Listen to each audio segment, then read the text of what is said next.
കർത്താവിൻ്റെ അതിപരിശുദ്ധമായ നാമം മഹത്വപ്പെടുമാറാകട്ടെ. സ്തോത്രം. ദൈവികതയുടെ രഹസ്യം എന്ന ആ ഒരു വിഷയത്തിൽ നിന്നുകൊണ്ട് കർത്താവിൻ്റെ കൃപയിൽ ആശ്രയിച്ച് നിങ്ങളോട് സംസാരിപ്പാൻ ദൈവത്തിൻ്റെ ആത്മാവ് എന്നെ സഹായിക്കുന്നതിനെ ഓർത്ത് ഞാൻ കർത്താവിനെ മഹത്വപ്പെടുത്തുകയാണ്. ദൈവത്തിൽ പാപമില്ല, ക്രിസ്തുവിലും പാപമില്ല. ദൈവം പാപം ക്ഷമിക്കുന്നവനാണ്, ക്രിസ്തുവും പാപം ക്ഷമിക്കുന്നവൻ ആണ്. യേശു ക്രിസ്തുവിന് മഹത്വം. ദൈവം നമുക്ക് വിടുതൽ തരുന്നവനാണ്, ക്രിസ്തു നമുക്ക് വിടുതൽ തരുന്നവനാണ്. ദൈവത്തിൻ്റെ ഏറ്റവും വലിയ യുണീക്നെസ്, ദൈവത്തിൻ്റെ ഏറ്റവും വലിയ പ്രത്യേകതയാണ് ദൈവത്തിൻ്റെ വിശുദ്ധി എന്ന് പറയുന്നത്. ആ വിശുദ്ധി, സ്തോത്രം, നമുക്ക് ക്രിസ്തുവിൽ കാണുവാൻ കഴിയും. കർത്താവിൻ്റെ നാമം മഹത്വപ്പെടുമാറാകട്ടെ. ദൈവത്തിൻ്റെ വിശുദ്ധി നമുക്ക് ക്രിസ്തുവിൽ കാണാൻ കഴിയും എന്ന് ഞാൻ ഉറപ്പായി പറയുന്നതിൻ്റെ കാര്യഗൗരവം, കാരണം ദൈവത്തിൻ്റെ പ്രവൃത്തി മാത്രമാണ് ക്രിസ്തു ചെയ്തത്. യേശു ക്രിസ്തുവിന് മഹത്വം. ദൈവത്തിൻ്റെ പ്രവൃത്തി മാത്രമാണ് ക്രിസ്തു ചെയ്തത്. മാത്രമല്ല, ക്രിസ്തുവിൻ്റെ വായിൽ നിന്ന് പുറപ്പെട്ടത് ദൈവത്തിൻ്റെ വചനമാണ്. കാരണം ക്രിസ്തു ദൈവത്തിൻ്റെ വചനമാണ്. യേശു ക്രിസ്തുവിന് മഹത്വം. ഈ സത്യസന്ധമായ കാര്യങ്ങൾ മനസ്സിലാക്കി വേണം നാം കർത്താവ് നമ്മിൽ വസിക്കുന്നു എന്ന ബോധ്യത്തോടുകൂടി ജീവിപ്പാൻ. ഈ സത്യസന്ധമായ കാര്യങ്ങൾ മനസ്സിലാക്കി വേണം നാം കർത്താവിൻ്റെ മനസ്സുള്ളവർ എന്ന തിരിച്ചറിവിൽ ജീവിക്കാൻ എന്ന് ദൈവത്തിൻ്റെ ആത്മാവ് എന്നെയും നിങ്ങളെയും ഒരുപോലെ നമ്മോട് ബുദ്ധി ആലോചന പറഞ്ഞു തരികയാണ്. ഇന്നലെ ആ സ്ത്രീയെ, സ്തോത്രം, നടുവിൽ നിർത്തുന്നത് നാം കണ്ടു. എന്നാൽ അവിടെ നമുക്കൊരു കാര്യം കാണാൻ കഴിയുന്നത് എന്തെന്ന് വെച്ച് കഴിഞ്ഞാൽ, അവിടെ ആ സഹോദരിക്ക്, സ്തോത്രം, കർത്താവ് പാപമോചനത്തെ കൊടുക്കുന്നത് നമുക്ക് കാണാൻ കഴിയുന്നുണ്ട്. എനിക്ക് ഉറപ്പുണ്ട് ആ സഹോദരി അവിടെ നിന്ന് എഴുന്നേറ്റ് പോയത് ഒരു വ്യഭിചാരിയായിട്ടല്ല, മറിച്ച് ഒരു വിശുദ്ധയായ ഒരു സ്ത്രീയായിട്ട് തന്നെയാണ് എഴുന്നേറ്റ് പോയതെന്ന് എനിക്ക് പരിപൂർണ ഉറപ്പുണ്ട്. മാത്രവുമല്ല, ജീവിത അന്ത്യം വരെയും ആ സഹോദരി കർത്താവിനോടുകൂടെ നിന്നു എന്നും എനിക്ക് പൂർണ്ണമായ ഉറപ്പുണ്ട്. കർത്താവ് പലയിടത്തായിട്ട് പലരുടെയും പാപം ക്ഷമിക്കുന്നത് നമുക്ക് കാണാൻ കഴിയുന്നുണ്ട്. ഒരു കാര്യം ഞാൻ വ്യക്തമായിട്ട് പറയാം. കർത്താവ് ഒരു വ്യക്തിയെ സൗഖ്യമാക്കുമ്പോൾ, സ്തോത്രം, ആ വ്യക്തിയെ സൗഖ്യമാക്കുന്നതിൻ്റെ പിന്നിൽ തൻ്റെ പാപക്ഷമയുടെ പ്രത്യേകത ഉണ്ട്. ഞാൻ പറഞ്ഞു വരുന്നതിൻ്റെ ഗൗരവം, കർത്താവ് ഒരു വ്യക്തിയെ സൗഖ്യമാക്കുന്നത് വെറുതെ അങ്ങ് രോഗം സൗഖ്യമാക്കുക അല്ല ചെയ്യുന്നത്. ആ പാപത്തിന് കാരണമായിട്ട് തൻ്റെ പ്രവൃത്തിയും തൻ്റെ ചിന്തയും തൻ്റെ എല്ലാം എന്തെല്ലാം ദോഷം ആ വിഷയത്തിലുണ്ടോ അതെല്ലാം ക്ഷമിച്ചാണ് കർത്താവ് ഒരു വ്യക്തിയെ സൗഖ്യം ആക്കുന്നത്. ചില വ്യക്തികൾക്ക് വേണ്ടി പ്രാർത്ഥിക്കുമ്പോൾ, സ്തോത്രം, രോഗം സൗഖ്യമാകാൻ പ്രാർത്ഥിക്കാൻ തോന്നാറില്ല. പകരം ആ വ്യക്തിയുടെ പാപം ക്ഷമിക്കണമേ എന്ന് മാത്രം പ്രാർത്ഥിക്കാറുള്ളൂ. പക്ഷേ കർത്താവ് അവരെ സൗഖ്യമാക്കുന്നത് കാണാറുണ്ട്. ചില സന്ദർഭങ്ങളിൽ എൻ്റെ ജീവിതത്തിൽ എന്തെങ്കിലും ബുദ്ധിമുട്ട് വരുമ്പോൾ ഞാൻ കർത്താവെ ബുദ്ധിമുട്ട് മാറ്റണമേ എന്നല്ല പ്രാർത്ഥിക്കുന്നത്. പകരം കർത്താവെ എന്നിൽ വന്ന കുറവ് എന്നോട് ക്ഷമിച്ച് എന്നോട് കരുണയുണ്ടാകണമേ എന്നാണ് പ്രാർത്ഥിക്കുന്നത്. എന്നെ ഇനിയും വിശുദ്ധീകരിക്കണമേ എന്നാണ് പ്രാർത്ഥിക്കുന്നത്. കർത്താവിനോടുകൂടെ ചേർന്ന് നിൽപ്പാൻ എന്നെ സഹായിക്കണമേ എന്നാണ് പ്രാർത്ഥിക്കുന്നത്. അപ്പോൾ കർത്താവ് പ്രവർത്തിക്കുന്നത് ജീവിതത്തിൽ കാണാൻ കഴിയുന്നുണ്ട്. എന്നിൽ എൻ്റെ പാപം ക്ഷമിക്കപ്പെട്ടു, സത്യം തന്നെ. പക്ഷേ ഞാൻ ജഡത്തിൽ വസിക്കുന്നത് കൊണ്ട് തന്നെ ഞാൻ പാപത്തോട് ജീവത്യാഗം ചെയ്യുവോളം ഞാൻ പോരാടേണ്ടത് ഉണ്ട് എന്ന് വചനം നമ്മോട് വ്യക്തമായി പറയുന്നു. പോരാടേണ്ടത്, സ്തോത്രം, സ്വന്തം ശക്തി ഉപയോഗിച്ചല്ല. എൻ്റെ പാപം കർത്താവ് ക്ഷമിച്ചിരിക്കുന്നു എന്ന ആത്മാവിൽ ആ ഒരു സത്യത്തെ തിരിച്ചറിഞ്ഞ് ധൈര്യത്തോടുകൂടെ നിന്നു വേണം പോരാടേണ്ടത് എന്നാണ് കർത്താവിൻ്റെ ആത്മാവ് നമ്മെ പഠിപ്പിക്കുന്നത്. നമുക്ക് പോരാട്ടം ഉണ്ട് സത്യം, പക്ഷേ നമുക്കുള്ള പോരാട്ടം എന്ന് പറയുന്നത് ജയോത്സവം കൊണ്ടാടുന്ന പോരാട്ടമാണ്. യേശു ക്രിസ്തുവിന് മഹത്വം. ഒരു കാര്യം എല്ലാ പ്രിയപ്പെട്ടവരും ശ്രദ്ധിക്കണം. നമ്മുടെ ജീവിതം എന്ന് പറയുന്നത് പരിപൂർണമായിട്ടും ആത്മാവിനെ ആശ്രയിച്ച് ജീവിക്കേണ്ട ഒരു അനുഭവമാണ്. അവിടെ ദൈവാത്മാവിനെ മാത്രം ആശ്രയിക്കേണ്ട ഒരു അനുഭവമാണ്.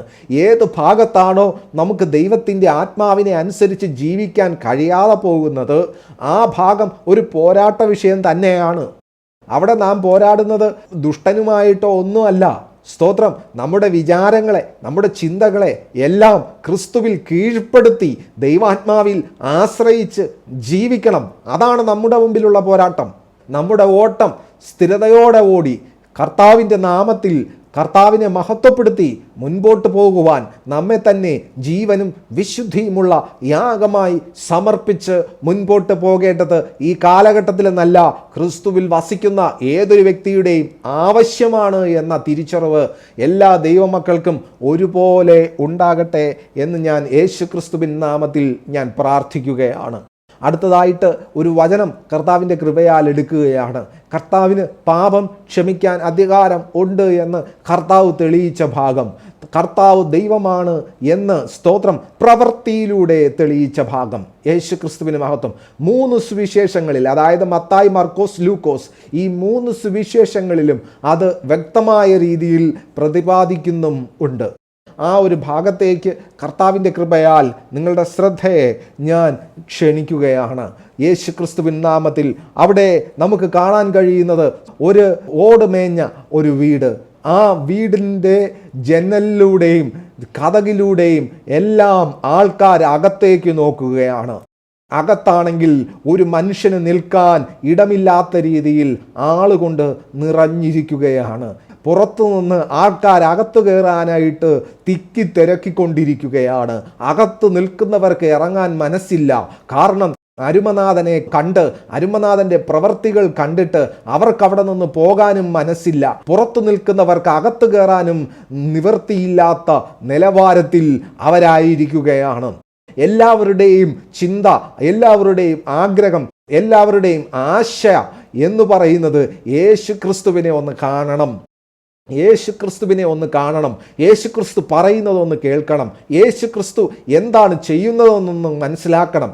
ചിലർ വിശ്വാസത്തോടെ, ചിലർ കർത്താവിനെ പരീക്ഷിപ്പാൻ, ചിലർ കർത്താവിനോടുള്ള വിരോധത്തിൽ, എങ്കിലും എല്ലാവർക്കും ക്രിസ്തുവിനെ കാണണം, എല്ലാവർക്കും കർത്താവിനെ കാണണം.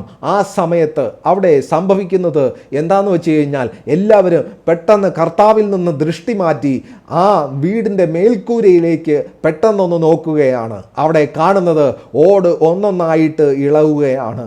അവിടെ ആ ഇളകുന്ന ഭാഗത്തെല്ലാം ഓരോ കരങ്ങളെ കാണാൻ കഴിയുന്നുണ്ട്. ആ കരങ്ങൾ ആ ഓടുകളെല്ലാം ഇളക്കി മാറ്റുകയാണ്. വീട്ടുടയവന് പറയണമെന്നുണ്ട്, അത് ഇളക്കരുതേ, എൻ്റെ വീട് പൊളിക്കരുതേ എന്ന്. പക്ഷേ വീട്ടുടയവൻ അവിടെ അത് പറയുന്നതായിട്ട് നമുക്ക് കാണാൻ കഴിയുന്നില്ല. പകരം നമുക്ക് കാണാൻ കഴിയുന്നത് ഒരു മനുഷ്യനെ കെട്ടിയിറക്കാൻ തക്കവണ്ണം ഒരു ദോരമാക്കി ആ മേൽക്കൂര മാറ്റുകയാണ്. എന്നിട്ട് ആ ഭാഗത്തൂടെ ആ വ്യക്തിയെ കെട്ടി, ഒരു രോഗിയായ ഒരു മനുഷ്യനെ കർത്താവിൻ്റെ മുമ്പിൽ കെട്ടി ഇറക്കുന്നതായിട്ട് നമുക്ക് കാണാൻ കഴിയുന്നുണ്ട്. ലോകം കാണുന്നത് രോഗിയായ ഒരു മനുഷ്യനെയാണ്.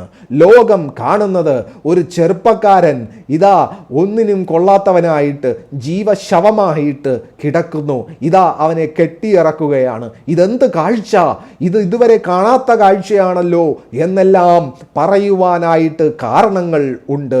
എന്നാൽ അരുമനാഥൻ, ലോകത്തെ സൃഷ്ടിച്ചവൻ, ലോകേക രക്ഷിതാവായവൻ, ലോക സ്ഥാപനത്തിനു മുമ്പേ നമുക്കായി അറുക്കപ്പെട്ട കുഞ്ഞാടായവൻ യേശു ക്രിസ്തു, ആ കർത്താവ് ആ മനുഷ്യനെ കാണുന്നത് രോഗിയായിട്ടല്ല, ആ മനുഷ്യനെ കാണുന്നത് പാപമോചനം ആവശ്യമുള്ളവനായിട്ടാണ്. ആത്മാവ് രക്ഷ പ്രാപിക്കേണ്ട ആവശ്യമുള്ളവനായിട്ടാണ് ആ വ്യക്തിയെ കർത്താവ് കാണുന്നത്. താൻ വന്നത് എന്തിനു വേണ്ടി? താൻ വന്നത് സ്തോത്രം ലോകത്തിൻ്റെ രക്ഷയ്ക്കായിട്ടാണ്. ആ പ്രവൃത്തി തന്നെ യേശു ക്രിസ്തുവിന് മഹത്വം താൻ ആ വ്യക്തിയിൽ ചെയ്യുകയാണ്. ഒരു കാര്യം നിങ്ങളും ഞാനും ശ്രദ്ധിക്കണം. കർത്താവായ യേശു ക്രിസ്തു ക്രൂശിൽ യാഗമായതുകൊണ്ടല്ല കർത്താവായ യേശു ക്രിസ്തു നമ്മുടെ പാപത്തെ ക്ഷമിച്ചത്. കർത്താവായ യേശു ക്രിസ്തു ക്രൂശിൽ യാഗമാകുന്നതിന് മുൻപേ തന്നെ തനിക്ക് പാപത്തെ ക്ഷമിക്കുവാൻ അധികാരം ഉണ്ട് എന്ന് കർത്താവായ യേശു ക്രിസ്തു തെളിയിച്ചിരുന്നു. മനസ്സിലാക്കണം, യേശു ക്രിസ്തുവിന് മഹത്വം. ദൈവമാണ്. ദൈവത്തിന് ഒരു രീതിയിലും ഒന്നും ഒരു പ്രവൃത്തിയും ചെയ്യേണ്ട ആവശ്യമില്ല. എന്നാൽ ഇവിടെ എന്താണ് സംഭവിക്കുന്നത്? ക്രൂശിൽ എന്താണ് സംഭവിച്ചത്? ക്രൂശിൽ കർത്താവ് ഒരു പുതിയ നിയമത്തെ ആരംഭിക്കുകയാണ്. ഒരു പഴയ ഉടമ്പടി ഉണ്ടായിരുന്നതിനെ നീക്കി ഒരു പുതിയ ഉടമ്പടിയെ കൊടുക്കുകയാണ്. ആർക്കും നിവർത്തിക്കാൻ കഴിയാതിരുന്ന ആ പഴയ നിയമത്തെ തൻ്റെ മരണത്താൽ കർത്താവ് നിവർത്തിച്ചു. എന്നിട്ട് ഏവർക്ക് വേണ്ടിയും താൻ ഒരു പുതിയ നിയമത്തെയും നിവർത്തിച്ച്, സ്തോത്രം, ആ പുതിയ നിയമത്തിലേക്ക് ഏവരെയും സ്വാഗതം ചെയ്യുകയാണ്. ഒരു കാര്യം ഞാൻ വ്യക്തമായി പറയാം. മത്തായി സുവിശേഷം 5, 6, 7 ഭാഗങ്ങൾ വായിക്കുമ്പോൾ പുതിയ നിയമത്തിൽ പറയുന്ന കൽപ്പനകൾ ഇതാർക്ക് നിവർത്തിപ്പാൻ കഴിയുമെന്ന് ചിന്തിച്ചു പോകും. കർത്താവിൻ്റെ ഉപദേശങ്ങൾ കേട്ടിട്ട് ഇത് കഠിന ഉപദേശം, ഇതാർക്കും നിവർത്തിപ്പാൻ കഴിയുകയില്ല എന്ന് പറഞ്ഞ് കർത്താവിനെ അനേകം പേർ വിട്ടിട്ട് പോയി. എന്നാൽ സകല കൽപ്പനകളെയും ഒരു കൽപ്പനയിലാക്കി, നിന്റെ ദൈവമായ കർത്താവിനെ നീ പൂർണ്ണ ഹൃദയത്തോടും പൂർണ്ണ ആത്മാവോടും പൂർണ്ണ മനസ്സോടും പൂർണ്ണ ശക്തിയോടും കൂടെ സ്നേഹിക്കുക,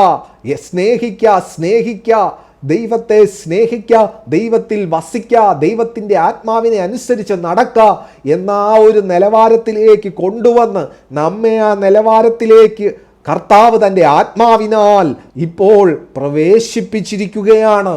ക്രൂശിലെ തൻ്റെ മരണത്തിലൂടെ, സ്തോത്രം, തൻ്റെ മരണത്തിൽ വിശ്വസിക്കുന്ന, തന്നിൽ വിശ്വസിക്കുന്ന, താൻ ആരെന്ന് തിരിച്ചറിയുന്നവർക്കെല്ലാം ദൈവത്തിൻ്റെ മക്കളാകുവാൻ കർത്താവ് അധികാരം കൊടുത്തിരിക്കുകയാണ്. നമുക്ക് മത്തായി എഴുതിയ സുവിശേഷത്തിലേക്കൊന്ന് പോകേണ്ടതുണ്ട്. സ്തോത്രം, മത്തായി എഴുതിയ സുവിശേഷം 9-ാമത്തെ അധ്യായം, സ്തോത്രം, 2-ാം വാക്യം മുതൽ 8-ാമത്തെ വാക്യം വരെ നമുക്കൊന്ന് നോക്കേണ്ടതുണ്ട്. കർത്താവ് തൻ്റെ പട്ടണത്തിലേക്ക് വന്നു. അവിടെ കാണുന്നത് some people brought to him a paralyzed man on a mat. അവിടെ എഴുതിയിരിക്കുന്നത് മറ്റൊന്നും, അതായത് തട്ടൊന്നും പൊളിച്ചിറക്കുന്നതായിട്ട് ഇവിടെ പറയുന്നില്ല. ഇവിടെ പറയുന്നത് ചില ആൾക്കാർ തൻ്റെ അടുക്കൽ ഒരു പക്ഷാഘാതം പിടിച്ച, അതായത് ശരീരം മുഴുവൻ സ്തംഭിച്ച് കിടക്കുന്ന, അനങ്ങാൻ കഴിയാതെ കിടക്കുന്ന, ജീവശവമായി കിടക്കുന്ന ഒരു മനുഷ്യനെ, സ്തോത്രം, കൊണ്ടുവന്നു എന്നാണ് കാണുന്നത്. എന്നാൽ മറ്റ് സുവിശേഷങ്ങൾ വായിക്കുമ്പോൾ ആ വ്യക്തിയെ എങ്ങനെയാണ് കർത്താവിൻ്റെ മുമ്പിൽ കൊണ്ടുവന്നത് എന്ന് വ്യക്തമായി പറയുന്നുണ്ട്. നമ്മൾ 3 സുവിശേഷങ്ങളും വ്യക്തമായിട്ട് നമുക്ക് അവിടെ വായിക്കാം. ഇവിടെ എഴുതിയിരിക്കുന്ന some people brought to him a paralyzed man on a mat. ഒരു പായിൽ ഒരു ശരീരം സ്തംഭിച്ച ഒരു മനുഷ്യനെ കർത്താവിൻ്റെ സന്നിധിയിൽ കൊണ്ടുവന്നു. seen their faith, അവരുടെ വിശ്വാസം കണ്ടിട്ട് Jesus said to paralyzed man, ആ പക്ഷാഘാതം പിടിച്ചു കിടക്കുന്ന മനുഷ്യനോട് കർത്താവ് പറഞ്ഞു, ബി എൻകറേജ്ഡ്, ഉത്സാഹമുള്ളവനായിരിക്കുക, മൈ ചൈൽഡ്, എൻ്റെ കുഞ്ഞെ, യുവർ സിൻസ് ആർ ഫോർഗിവൻ, നിന്റെ പാപങ്ങൾ ക്ഷമിച്ചിരിക്കുന്നു. ഉത്സാഹമുള്ളവനായിരിക്കുക, സന്തോഷിക്കുക, ദൈവത്തെ മഹത്വപ്പെടുത്തുക, കാരണം നിന്റെ പാപങ്ങൾ ക്ഷമിച്ചിരിക്കുന്നു. ഉത്സാഹമുള്ളവനായിരിക്കുക, സന്തോഷിക്കുക, നിന്റെ രോഗം സൗഖ്യമായിരിക്കുന്നു എന്നല്ല പറഞ്ഞത്, മറിച്ച് ഉത്സാഹമുള്ളവനായിരിക്കുക, സന്തോഷിക്കുക, നിന്റെ പാപങ്ങൾ ക്ഷമിച്ചിരിക്കുന്നു. ഇന്നും ഒരു ദൈവ പൈതലിനോട് കർത്താവിന് പറയുവാനുള്ളത്, ഉത്സാഹമുള്ളവനായിരിക്കുക, സന്തോഷിക്കുക, നിന്റെ ഏത് സാഹചര്യത്തിലും നീ സന്തോഷിക്കുക, നിന്റെ പാപം ക്ഷമിച്ചിരിക്കുന്നു. കാരണം നീ ദൈവത്തിൻ്റെ സന്തതിയാണ്, നീ ദൈവത്തിൻ്റെ പൈതലാണ്, നീ ദൈവത്തിൻ്റെ ശരീരത്തിൽ വസിക്കുന്നവനാണ്, നിന്നിൽ ദൈവത്തിൻ്റെ ആത്മാവ് വസിക്കുകയാണ്, ജീവന്റെ പുസ്തകത്തിൽ പേരെഴുതപ്പെട്ടവനാണ് നീ. യേശു ക്രിസ്തുവിന് മഹത്വം. Thank you holy spirit. എന്നാൽ 3-ാമത്തെ വാക്യം വായിക്കുമ്പോൾ അവിടെ കാണാൻ, but some of the teachers of the religious law said to themselves, that's blasphemy, does he think he is God? എന്നാൽ ഇത് കേട്ട പരീശന്മാർ, വേദശാസ്ത്രികൾ ഇപ്രകാരം പറഞ്ഞു, ഇത് ദൈവദൂഷണമാണ് ഈ പറഞ്ഞിരിക്കുന്നത്. ദാറ്റ് ഈസ് ബ്ലാസ്ഫമി, ഇത് ദൈവദൂഷണമാണ്. കർത്താവായ യേശു ക്രിസ്തു പറഞ്ഞത് ദൈവദൂഷണമാണ്. എന്തുകൊണ്ട് ദൈവദൂഷണം? കാരണം ഈ പറഞ്ഞതിലൂടെ താൻ തന്നെ തന്നെ ദൈവമാക്കിയിരിക്കുകയാണ്. അവർക്കറിയില്ല ഇത് ദൈവം തന്നെയാണ് എന്ന്. That's blasphemy. Does he think he is God? കർത്താവ് വിചാരിക്കുകയാണോ കർത്താവ് ദൈവമാണെന്ന്? അവർ ചിന്തിച്ചത് അങ്ങനെയല്ല. ഇവൻ ചിന്തിക്കുന്നത് ഇവൻ ദൈവമാണെന്നാണോ? ഇവൻ പറയുന്നത് ഇവൻ ദൈവമാണെന്നാണോ എന്നാണ് അവർ പറഞ്ഞത്. പലരും ചോദിക്കാറുണ്ട്, കർത്താവ് ദൈവമെന്ന് എവിടെ പറഞ്ഞു, എവിടെ പറഞ്ഞു, എവിടെ പറഞ്ഞു, കാണിച്ചതാ. കർത്താവ് ദൈവമാണ്, ഞാൻ ദൈവമാണ്, എന്നെ ആരാധിക്കുന്ന എവിടെ പറഞ്ഞു, കാണിച്ചതാ എന്നൊക്കെ. കർത്താവിൻ്റെ ഓരോ പ്രവൃത്തിയെടുത്തും പഠിച്ചു കഴിഞ്ഞാൽ, മനസ്സിലാക്കി കഴിഞ്ഞാൽ, ആത്മാവിൽ അത് ഗ്രഹിച്ചു കഴിഞ്ഞാൽ മനസ്സിലാവും കർത്താവ് ദൈവം തന്നെ.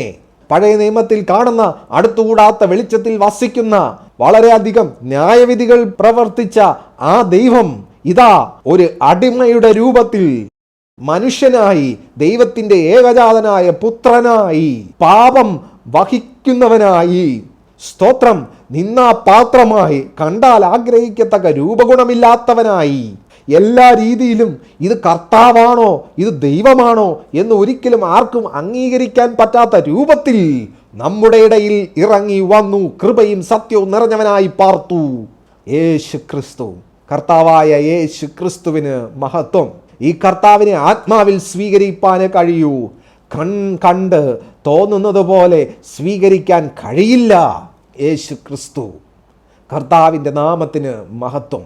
പ്രിയമുള്ളവരെ, മുൻപോട്ട് പോകുമ്പോൾ 4-ാമത്തെ വാക്യം ഇങ്ങനെയാണ്. ഈ പരീശന്മാർ, ഈ വേദശാസ്ത്രികൾ അവരുടെ ഉള്ളിൽ പറഞ്ഞ വാക്കാണിത്. ഇവൻ ദൈവമെന്ന് ആണോ ഇവനെ കരുതുന്നത് എന്നെല്ലാം, ഇത് ദൈവദൂഷണമല്ലേ എന്നെല്ലാം അവരുടെ ഹൃദയത്തിലാണ് പറഞ്ഞത്. എന്നാൽ ക്രിസ്തു ദൈവമാണ് എന്നതിൻ്റെ അടുത്ത തെളിവാണ് അവരുടെ ഹൃദയ വിചാരത്തെ എന്തെന്ന് മനസ്സിലാക്കി 4-ാമത്തെ വാക്യം ഇങ്ങനെയാണ് പറയുന്നത്. Jesus knew what they were thinking. അവർ ചിന്തിക്കുന്നത് എന്തെന്ന് കർത്താവിന് അറിയാമായിരുന്നു. So he asked them. അതുകൊണ്ട് തന്നെ കർത്താവ് അവരോട് ചോദിച്ചു, why do you have such evil thoughts in your hearts? എന്തുകൊണ്ട് നിങ്ങൾക്ക് ഇപ്രകാരമുള്ള ദുഷ്ട ചിന്തകൾ നിങ്ങളുടെ ഉള്ളിൽ ഉണ്ടാകുന്നു? സ്തോത്രം. കർത്താവ് ചോദിച്ച ആ ചോദ്യത്തിൻ്റെ പ്രത്യേകത മനസ്സിലായോ? താൻ ദൈവം അല്ല എന്നുള്ള അവരുടെ ആ ഉറപ്പോടുകൂടിയ ചിന്തയെ കർത്താവ് ഖണ്ഡിക്കുന്നത് ഇപ്രകാരമുള്ള, സ്തോത്രം, ഈവിൾ തോട്ട്സ്, ദുഷ്ടചിന്ത നിങ്ങളിൽ എന്തുകൊണ്ട് വരുന്നു എന്നാണ്. നാം മനസ്സിലാക്കിക്കൊണ്ടിരിക്കുന്നത് ദൈവികതയുടെ രഹസ്യത്തെക്കുറിച്ചാണ്. എന്നിട്ട് 5-ാമത്തെ വാക്യത്തിൽ കർത്താവ് ഇങ്ങനെയാണ് പറയുന്നത്, is it easier to say your sins are forgiven or stand up and walk? ഏതാണ് എളുപ്പം? ഏതാണ് ഈസി? നിന്റെ പാപം ക്ഷമിച്ചിരിക്കുന്നു എന്ന് പറയുന്നതാണോ, അതോ എഴുന്നേറ്റ് നടക്ക എന്ന് പറയുന്നതാണോ എന്ന് കർത്താവ് ചോദിക്കുകയാണ്. 6-ാമത്തെ വാക്യം ഇപ്രകാരം പറയുന്നു, so I will prove to you that son of man has the authority on earth to forgive sins. ഞാൻ നിങ്ങളുടെ മുമ്പിൽ തെളിയിക്കും.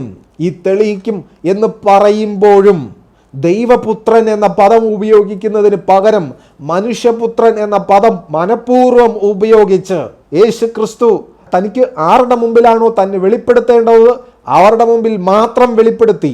സ്തോത്രം. അല്ലാത്തവരുടെ മുമ്പിൽ തന്നെ വെളിപ്പെടുത്താതെ തന്നെ സംസാരിക്കുകയാണ്.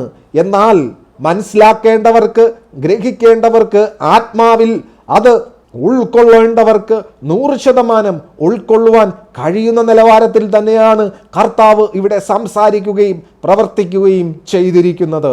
ഇവിടെ എന്താണ് പറയുന്നത്? So I will prove to you that the son of man has the authority on earth to forgive sins. ഈ ഭൂമിയിൽ മനുഷ്യപുത്രന് പാപങ്ങളെ ക്ഷമിപ്പാൻ അധികാരമുണ്ട് എന്ന് ഞാൻ തെളിയിക്കും എന്ന് പറഞ്ഞു. അതിൻ്റെ അർത്ഥം അവർ ചിന്തിച്ചത്, സ്തോത്രം, അവർ ചിന്തിച്ചത് ഇത് ദൈവദൂഷണമല്ലേ, ഇവൻ ദൈവമാണെന്ന് സ്വയം അവകാശപ്പെടുകയല്ലേ എന്നാണ് അവർ ചിന്തിച്ചത്. അതെ, ഇത് ദൈവദൂഷണമല്ല, എന്നാൽ ഞാൻ ദൈവമാണ് എന്ന് തന്നെ വ്യക്തമാക്കുവാൻ കർത്താവായ യേശു ക്രിസ്തു അവിടെ എന്തു പറയുന്നു? Then Jesus turned to the paralyzed man and said, ആ പക്ഷാഘാതം പിടിച്ച് ആ ശരീരം അനങ്ങാൻ വയ്യാതെ സ്തംഭിച്ചു കിടക്കുന്ന മനുഷ്യനെ നോക്കിക്കൊണ്ട് ഇപ്രകാരം പറഞ്ഞു, stand up, pick up your mat and go home. എഴുന്നേൽക്ക, നിന്റെ കിടക്കയെടുത്ത് വീട്ടിൽ പോകുക എന്ന് പറഞ്ഞു. 7-ാമത്തെ വാക്യം വായിക്കുമ്പോൾ, and the man jumped up and went home. അവൻ ചാടി എഴുന്നേറ്റു, അവന്റെ കിടക്കയെടുത്തു, അവൻ വീട്ടിൽ പോയി. യേശു ക്രിസ്തു അവിടെ രോഗം സൗഖ്യമാക്കിയില്ല, മറിച്ച് പാപത്തെ ക്ഷമിച്ചു. യേശു ക്രിസ്തു ദൈവം തന്നെ. യേശുവേ എന്ന് വിളിക്കുമ്പോൾ അവിടെ പിതാവുണ്ട്. യേശുവേ എന്ന് വിളിക്കുമ്പോൾ അവിടെ പിതാവിൻ്റെയും പുത്രൻ്റെയും ആത്മാവാകുന്ന പരിശുദ്ധ ആത്മാവുണ്ട്. പരിശുദ്ധാത്മാവേ എന്ന് വിളിക്കുമ്പോൾ അവിടെ പിതാവും പുത്രനും ഉണ്ട്. പിതാവേ എന്ന് വിളിക്കുമ്പോൾ അവിടെ കർത്താവിൻ്റെ ആത്മാവും ഉണ്ട്. കാരണം ദൈവമേകനത്രേ. യേശു ക്രിസ്തുവിന് മഹത്വം. 8-ാമത്തെ വാക്യം, for fear swept through the crowd as they saw this happen. ജനത്തിൻ്റെ ഇടയിൽ വലിയൊരു ഭയം വ്യാപരിച്ചു.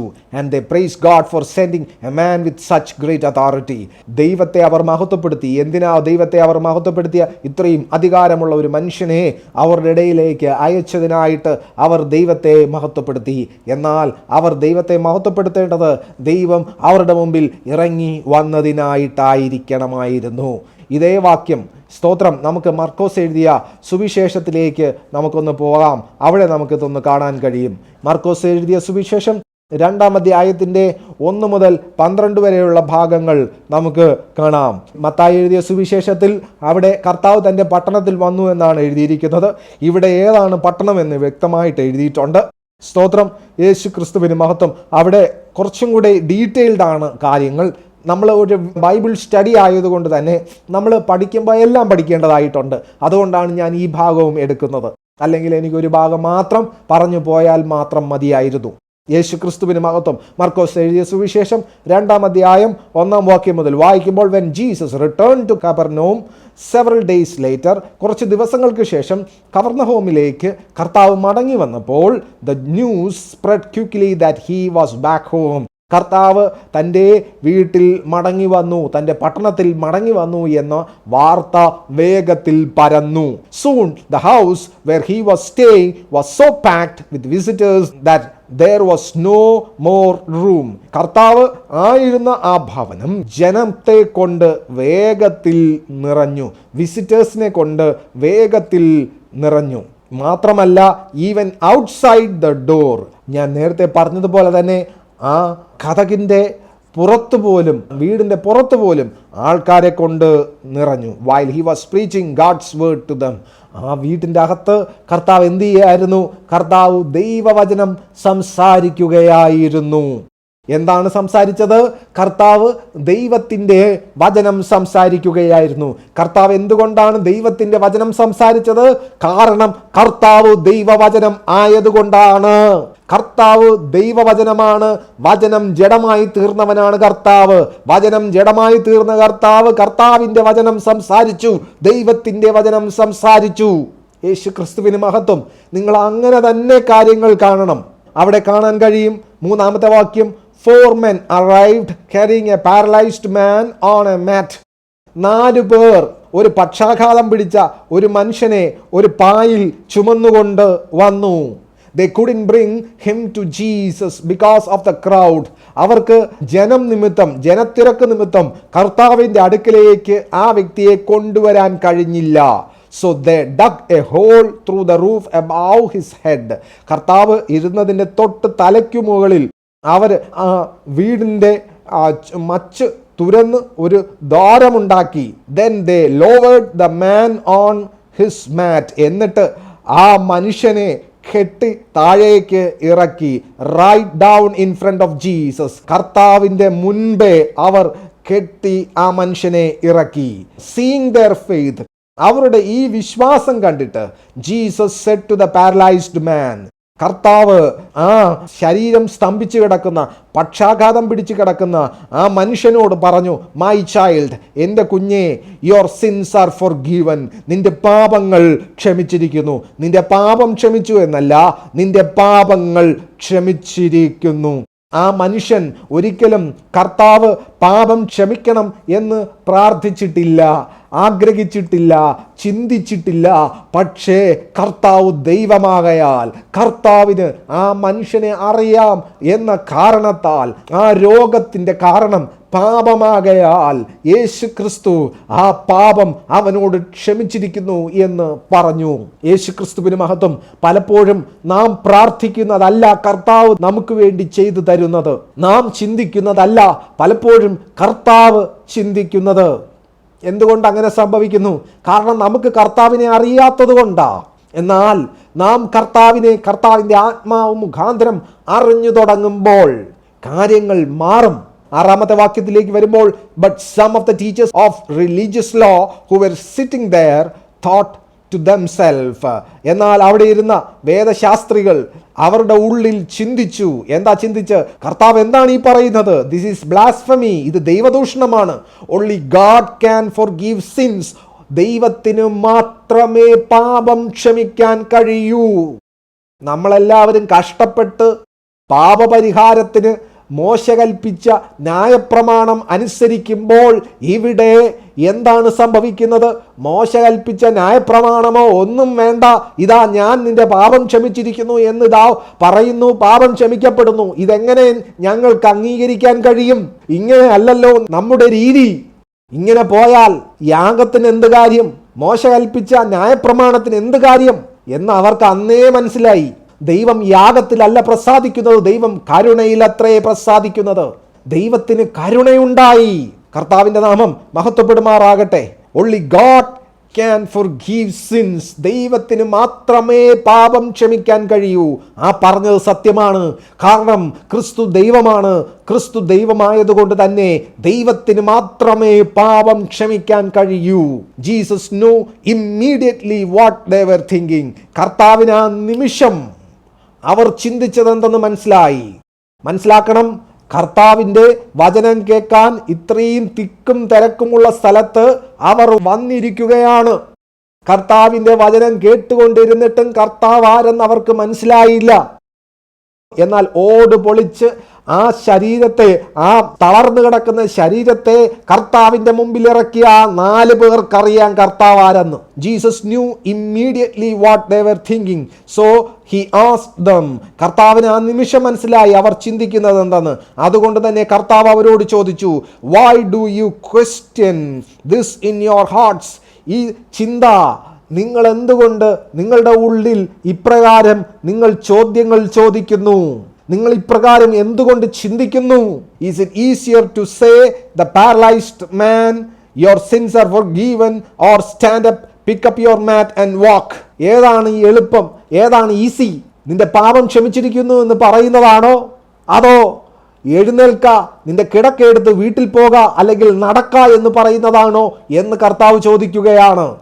എന്നിട്ട് so I will prove to you that Son of Man has the authority on earth to forgive sins. ഞാൻ നിങ്ങളുടെ മുമ്പിൽ തെളിയിക്കും, മനുഷ്യപുത്രന് ഈ ഭൂമിയിൽ പാപം ക്ഷമിക്കുവാൻ അധികാരം ഉണ്ട് എന്ന്. Then Jesus turned to the paralyzed man and said, stand up, pick up your mat and go home. കർത്താവ് ആ പക്ഷാഘാതം പിടിച്ച മനുഷ്യന് നേരെ തിരിഞ്ഞു. എന്നിട്ട് ആ മനുഷ്യനോട് ഇപ്രകാരം പറഞ്ഞു, സ്റ്റാൻഡ് അപ്പ്, എഴുന്നേൽക്ക, പിക്കപ്പ് യുവർ മാറ്റ്, നിന്റെ കിടക്കയെടുക്ക, ആൻഡ് ഗോ ഹോം, വീട്ടിൽ പോക എന്ന് പറഞ്ഞു. And the man jumped up. ആ മനുഷ്യൻ ചാടി എഴുന്നേറ്റു. പക്ഷാഘാതം പിടിച്ച് കിടക്കുന്ന മനുഷ്യൻ ചാടി എഴുന്നേൽക്കുക എന്ന് പറയുന്നത് അത്ര എളുപ്പമുള്ള കാര്യമല്ല. നിങ്ങളും ഞാനും തന്നെ ഒരു അല്പനേരം കുറച്ചേറെ നേരം ഒരിടത്ത് ഇരുന്നിട്ട് എഴുന്നേൽക്കുക എന്ന് പറയുന്നത് അത്ര എളുപ്പമുള്ള കാര്യമല്ല. ഇവിടെ ആ മനുഷ്യൻ ചാടി എഴുന്നേറ്റു. എന്നിട്ട് അവന്റെ കിടക്ക ഗ്രാബ്ഡ് ഹിസ് മാറ്റ്, അവന്റെ കിടക്ക അങ്ങ് പെട്ടെന്ന് വലിച്ചു വാരി കയ്യിലെടുത്തു. ഇതെല്ലാം പെട്ടെന്ന് നടക്കുന്ന കാര്യങ്ങളാ. എന്നിട്ട് ഈ കാഴ്ച കണ്ട് സ്തംഭിച്ചു നിൽക്കുന്ന ജനത്തിന്റെ മുൻപിൽ കൂടെ അവൻ നടന്നുപോയി. ദൈവത്തെ വെളിപ്പെടുത്തുവാൻ ദൈവം ആഗ്രഹിക്കുന്നത് എന്തെങ്കിലും ഒരു രൂപത്തിലൂടെ അല്ല, മറിച്ച് ദൈവത്തെ വെളിപ്പെടുത്തുവാൻ ദൈവം ആഗ്രഹിക്കുന്നത് തൻ്റെ പ്രവർത്തികളിലൂടെയാണ്. രൂപം ആർക്കും കാണിക്കാം, പക്ഷെ പ്രവൃത്തി, ഒതന്റിക് ആയിട്ടുള്ള പ്രവൃത്തി കാണിക്കാൻ അത് ദൈവത്തിന് മാത്രമേ കഴിയൂ. They were all amazed. അവരെല്ലാവരും ആശ്ചര്യപ്പെട്ടു. എന്നിട്ട് and praised God. അവർ ദൈവത്തെ മഹത്വപ്പെടുത്തി. exclaiming, അവർ വിളിച്ചു പറഞ്ഞു, we have never seen anything like this before. ഞങ്ങൾ ഇതുവരെയും ഒരിക്കലും ഇങ്ങനെ ഒന്ന് കണ്ടിട്ടേ ഇല്ല. യേശുക്രിസ്തുവിന് മഹത്വം. നമുക്ക് വേദപുസ്തകത്തിൽ നോക്കിക്കഴിഞ്ഞാൽ ഒരു കാര്യം കാണാൻ കഴിയും. വേദപുസ്തക ചരിത്രത്തിൽ ഏറ്റവും അധികം അത്ഭുതങ്ങളും അടയാളങ്ങളും ചെയ്തത് മോശെ എന്ന് നമുക്ക് കാണാൻ കഴിയും. എന്നാൽ മോശെ ഒരിടത്ത് പോലും പാപം ക്ഷമിച്ചിട്ടില്ല. ഏലിയാവ് ഒരിടത്തും പാപം ക്ഷമിച്ചിട്ടില്ല. എലീശ ഒരിടത്തും പാപം ക്ഷമിച്ചിട്ടില്ല. അബ്രഹാം ഒരിടത്തും പാപം ക്ഷമിച്ചിട്ടില്ല. ദാവീദ് ഒരിടത്തും പാപം ക്ഷമിച്ചിട്ടില്ല. അവരാരും പാപം ക്ഷമിച്ചിട്ടില്ല. അവരെല്ലാവരും അത്ഭുതങ്ങളും അടയാളങ്ങളും ചെയ്തു. എന്നാൽ അത്ഭുത മന്ത്രി, വീരനാം ദൈവം, നിത്യപിതാവ്, സമാധാന പ്രഭു, ദൈവത്തിൻ്റെ ആത്മാവിനാൽ ജനിച്ചവൻ, ദൈവത്തിൻ്റെ ആത്മാവിനാൽ അധിവസിക്കുന്നവൻ യേശു ക്രിസ്തു തന്നെ പാപം ക്ഷമിച്ചു. മനുഷ്യ, നിന്റെ ജീവിതത്തിൽ നിനക്ക് ഏറ്റവും അത്യന്തികാപേക്ഷിതമായി വേണ്ടത് പാപക്ഷമയാണ്. അത് യേശു ക്രിസ്തുവിന് മാത്രമേ തരാൻ കഴിയൂ. പാപക്ഷമ പ്രാപിക്കുന്നവൻ നിത്യജീവനെ പ്രാപിച്ചിരിക്കുന്നു. പാപക്ഷമ പ്രാപിച്ചിരിക്കുന്നവൻ ദൈവവുമായുള്ള ശത്രുത്വത്തിൽ നിന്ന് ഒഴിഞ്ഞിരിക്കുന്നു. നമുക്കിനി ലൂക്കോസ് എഴുതിയ സുവിശേഷത്തിലേക്ക് ഒന്ന് പോകണം. ലൂക്കോസ് എഴുതിയ സുവിശേഷം 5-ാം അധ്യായത്തിലേക്ക് നാം വരുമ്പോൾ അവിടെ കാണാൻ കഴിയുന്നത്, അവിടെ നമുക്ക് 17 മുതൽ വായിക്കാം. One day while Jesus was teaching, some Pharisees and teachers of religious law were sitting nearby.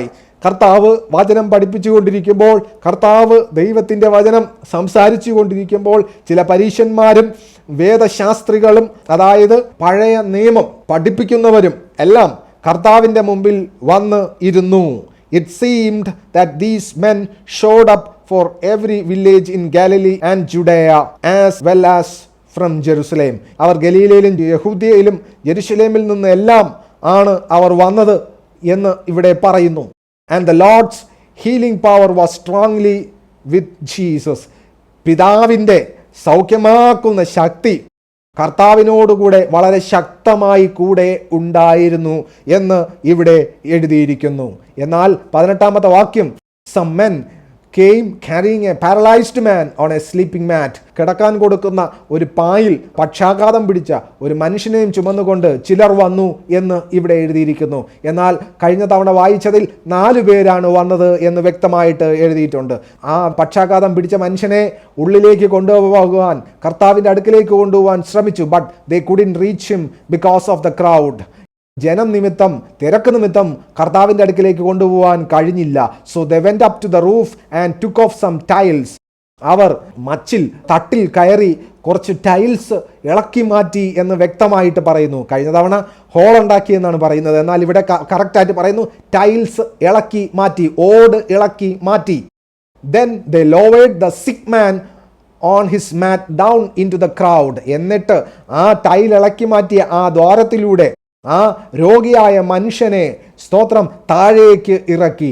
Right in front of Jesus, കർത്താവിൻ്റെ മുമ്പിൽ തന്നെ അവർ ഇറക്കി. സീയിങ് ദെയർ ഫെയ്ത്ത്, ഈ വിശ്വാസം കണ്ടിട്ട് കർത്താവ് അവരോട്, ആ മനുഷ്യനോട് പറഞ്ഞു. എന്താണ് കർത്താവ് പറഞ്ഞത്? യങ് മാൻ, യൗവനക്കാരാ. മനസ്സിലാക്കണം, ആ രോഗിയായ മനുഷ്യൻ ഒരു യൗവനക്കാരനാണ്, പ്രായമായ മനുഷ്യനല്ല. Young man, your sins are forgiven. യൗവനക്കാരാ, നിന്റെ പാപം ക്ഷമിച്ചിരിക്കുന്നു. 21-ാമത്തെ വാക്യത്തിലേക്ക് വരുമ്പോൾ, but the Pharisees and the teachers of the religious law said to themselves. എന്നാൽ പരീശന്മാരും ന്യായശാസ്ത്രിമാരും അവരുടെ ഉള്ളിൽ, ഹൃദയത്തിൽ പറഞ്ഞു. കാരണം അവർക്ക് ന്യായപ്രമാണം അറിയാം, അവർക്ക് വചനം എന്തെന്നറിയാം. അതുകൊണ്ട് തന്നെ യേശു ക്രിസ്തുവിന് മഹത്വം, ഒരു മനുഷ്യനും പാപം ക്ഷമിക്കാൻ അർഹതയില്ല, കഴിവില്ല. അങ്ങനെ ആരെങ്കിലും പറഞ്ഞാൽ അത് ദൈവദൂഷണമാണ്, അങ്ങനെ പറയുന്നവൻ കൊല്ലപ്പെടണം എന്ന് അവർക്ക് വ്യക്തമായിട്ടറിയാം. അവർ അവരുടെ ഉള്ളിൽ പറഞ്ഞു, who does he think he is? ഇവൻ ആരെന്നാണ് ഇവന്റെ വിചാരം? That's blasphemy. ഇത് ദൈവദൂഷണമല്ലേ? Only God can forgive sins. ദൈവത്തിന് മാത്രമേ പാപത്തെ ക്ഷമിക്കാൻ കഴിയൂ. ഇവൻ ആരെന്നാണ് വിചാരം? ഇവൻ പറയുന്നത് ദൈവദൂഷണമല്ലേ? ദൈവത്തിന് മാത്രമല്ലേ പാപം ക്ഷമിക്കാൻ കഴിയുന്നത് എന്ന് പറയുകയാണ്. 22-ാമത്തെ വാക്യത്തിലേക്ക് വരുമ്പോൾ കർത്താവിനറിയാം അവർ എന്താണ് ചിന്തിക്കുന്നതെന്ന്. So he asked them. അതുകൊണ്ട് തന്നെ കർത്താവ് അവരോട് ചോദിച്ചു, why do you question this in your hearts? ഈ ചോദ്യം നിങ്ങൾ എന്തുകൊണ്ട് എന്നെ നിങ്ങളുടെ ഹൃദയത്തിൽ ചോദ്യം ചെയ്യുന്നു? Is it easier to say your sins are forgiven or stand up and walk? ഏതാണ് ഈസി? നിന്റെ പാപം ക്ഷമിച്ചിരിക്കുന്നു എന്ന് പറയുന്നതാണോ, അതോ എഴുന്നേറ്റ് നടക്ക എന്ന് പറയുന്നതാണോ എന്ന് കർത്താവ് ചോദിക്കുകയാണ്. So I will prove to you that Son of Man has the authority on earth to forgive sins. ഞാൻ തെളിയിക്കും മനുഷ്യപുത്രന് ഭൂമിയിൽ പാപത്തെ ക്ഷമിക്കുവാൻ അധികാരമുണ്ട് എന്ന്. Then Jesus turned to the paralyzed man and said, ആ പക്ഷാഘാതം പിടിച്ച ആ യൗവനക്കാരന് നേരെ തിരിഞ്ഞിട്ട് കർത്താവ് ഇപ്രകാരം പറഞ്ഞു, stand up, pick up your mat, എഴുന്നേൽക്ക, നിന്റെ കിടക്ക എടുക്ക, ആൻഡ് ഗോ ഹോം, വീട്ടിൽ പോക എന്ന് പറഞ്ഞു. And immediately as everyone watched, പെട്ടെന്ന് നൊടിയിടയിൽ കണ്ണടച്ചു തുറക്കുന്ന നിമിഷത്തിൽ, സ്തോത്രം, ആസ് എവരിവൺ വാച്ച്ഡ്, എല്ലാവരും നോക്കി നിൽക്കെ, ദ മാൻ ജംപ്ഡ് അപ്പ്, ആ മനുഷ്യൻ ചാടി എഴുന്നേറ്റു. 4 പേർ എടുത്തുകൊണ്ടുവന്ന ആ കിടക്ക ആ മനുഷ്യൻ, ആ പക്ഷാഘാതം പിടിച്ചു കിടന്ന മനുഷ്യൻ എടുത്തു. And went home pricing God, അവൻ ദൈവത്തെ മഹത്വപ്പെടുത്തിക്കൊണ്ട് ഭവനത്തിലേക്ക് പോയി. എല്ലാവരും അത്ഭുതവും ആശ്ചര്യവും നിറഞ്ഞവരായി മാറി. ആൻഡ് ദേ പ്രൈസ്ഡ് ഗാഡ്, അവർ ദൈവത്തെ മഹത്വപ്പെടുത്തി. എക്സ്ക്ലെയിമിങ്, അവർ വിളിച്ചു പറഞ്ഞു, we have seen amazing things today, ഞങ്ങളിന്ന് വലിയ കാര്യങ്ങൾ, അത്ഭുതകരമായ കാര്യങ്ങൾ, അഗോചരമായ കാര്യങ്ങൾ കണ്ടിരിക്കുകയാണ്, ആശ്ചര്യമായത് കണ്ടിരിക്കുകയാണ് എന്ന് അവർ പറഞ്ഞു. യേശു ക്രിസ്തുവിന് മഹത്വം. യേശു ക്രിസ്തുവിന് ഭൂമിയിൽ പാപം ക്ഷമിക്കാൻ അധികാരമുണ്ട്. എന്തുകൊണ്ട്? കാരണം യേശു ക്രിസ്തു ദൈവമായതുകൊണ്ട്. കാരണം ദൈവത്തിന് മാത്രമേ പാപം ക്ഷമിക്കാൻ അധികാരം ഉള്ളൂ. ഞാനിവിടെ നിർത്തുകയാണ്. ഒരു കാര്യം പൂർണ്ണമായിട്ട് മനസ്സിലാക്കുക, നിങ്ങളുടെ ഉള്ളിൽ വസിക്കുന്ന കർത്താവ് നിങ്ങളുടെ പാപം ക്ഷമിച്ചതുകൊണ്ടാണ് ഉള്ളിൽ വസിക്കുന്നത്. ഇത് മറന്നു പോകരുത്, ഇതൊരിക്കലും മറക്കരുത്. നിങ്ങളുടെ ഉള്ളിൽ വസിക്കുന്ന കർത്താവ് നിങ്ങളെ നീതീകരിച്ചിരിക്കുന്നത് കൊണ്ടാണ് ഉള്ളിൽ വസിക്കുന്നത്. നിങ്ങളുടെ ഉള്ളിൽ വസിക്കുന്ന കർത്താവ് നിങ്ങളെ ദിവസവും വിശുദ്ധീകരിച്ചു കൊണ്ടേയിരിക്കുകയാണ്. നിങ്ങളിൽ ആരംഭിച്ച നല്ല പ്രവൃത്തി ക്രിസ്തയേശുവിൻ്റെ നാളോളം അത് തികയ്ക്കപ്പെടും. നിങ്ങൾ ഓരോ ദിവസവും വിശുദ്ധീകരിക്കപ്പെട്ടുകൊണ്ടേയിരിക്കുകയാണ്. നിങ്ങൾ ഓരോ ദിവസവും കർത്താവിൻ്റെ മനസ്സുള്ളവരായി രൂപാന്തരപ്പെട്ടുകൊണ്ടേയിരിക്കുകയാണ്. ഓരോ ദിവസവും നിങ്ങളും കർത്താവും ഒന്നായിക്കൊണ്ടേയിരിക്കുകയാണ്. ഓരോ ദിവസവും നിങ്ങളുടെ ആദ്യ സ്നേഹം കർത്താവ് മാത്രമായി കൊണ്ടിരിക്കുകയാണ്. കർത്താവിൻ്റെ ആത്മാവിനെ അനുസരിച്ച് നടപ്പിൻ. അതിനായിട്ട് തന്നെ ദൈവത്തിൻ്റെ ആത്മാവ് നിങ്ങളെ സഹായിക്കട്ടെ. കർത്താവിനെ അധികം സ്നേഹിപ്പാൻ, കർത്താവിനോടുകൂടെ അധികം ചേർന്നിരിപ്പാൻ കർത്താവിൻ്റെ ആത്മാവ് എല്ലാ പ്രിയപ്പെട്ടവരെയും ഒരുപോലെ സഹായിക്കട്ടെ എന്ന് യേശു ക്രിസ്തുവിൻ നാമത്തിൽ ഞാൻ പ്രാർത്ഥിക്കുകയാണ്. കർത്താവിൻ്റെ കൃപ കൂടെ ഇരിക്കട്ടെ. മാനവും മഹത്വവും പുകഴ്ചയെല്ലാം കർത്താവിന്, യേശു ക്രിസ്തുവിൻ നാമത്തിൽ തന്നെ പിതാവേ, ആമേൻ, ആമേൻ. കർത്താവ് അനുഗ്രഹിക്കട്ടെ. വളരെ നന്ദി കടന്നു വന്നതിൽ. പ്രാർത്ഥന ആവശ്യങ്ങളുണ്ടെങ്കിൽ വിളിക്കണം, സംസാരിക്കണം, കാര്യങ്ങൾ പറയണം. കർത്താവിൻ്റെ കൃപ എല്ലാവരോടും കൂടെ ഇരിക്കട്ടെ. ആമേൻ.